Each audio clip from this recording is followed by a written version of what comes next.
Yes. What you're doing here today. Well, I'm here in Middlesbrough, where I've been talking to staff at B&Q, but they've been doing an outstanding job throughout the pandemic, and actually it's one of the companies that's been able to put on jobs during the pandemic.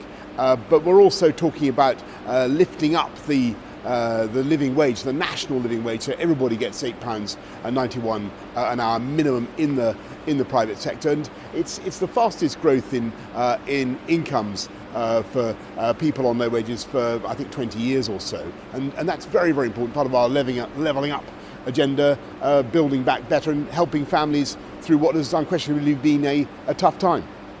Your advisor on ethnic minorities, Sir Keir Starmer, has resigned.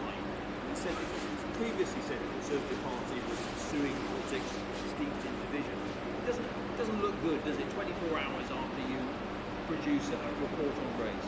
Well, I worked very closely with Samuel in the last year or so, and he's done some great stuff, and I thank him very much, particularly on helping to encourage vaccine take-up amongst more hesitant groups and communities, and actually we're seeing some real success there. And although it is true that different groups have been coming forward at different paces, everybody is increasing their take-up. So I thank him very much for that.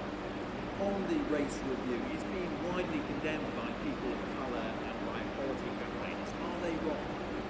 Look, this is a very interesting piece of work. I don't going to say the government's going to agree with absolutely everything in it, but it has some original and stimulating work in it that I think people need to read and to consider. There are very serious issues that our society faces to do with racism that we need to address.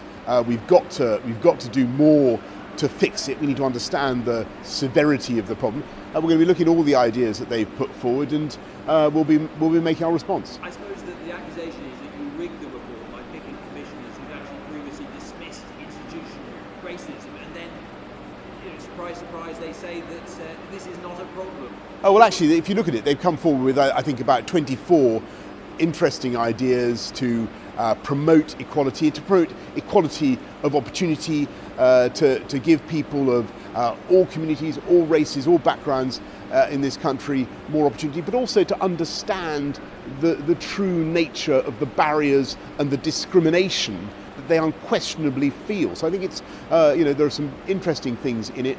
I'm not going to say we agree with every word, but we're going to be responding in due course. Big concern today about jobs at Liberty Steel.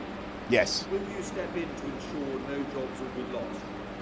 We are working every day. The Department for Business is, Kwasi Kwarteng is in daily contact with Liberty and the companies that are concerned with this. I think that British Steel is a very important national asset. I think the fact that we make steel in this country is of strategic long-term importance. We've learned during the pandemic that it's not a good idea to be excessively reliant in times of trouble on imports for critical things. We saw that with PPE, for instance. So we're going to need a strong steel industry. I'm very hopeful that we'll get a solution. And what we want to see is all the things that we're making out of steel in this country. Think of the things that we're doing. Think of the huge wind farms, the high-speed railway, the nuclear power stations, the beaching reversals that we're doing.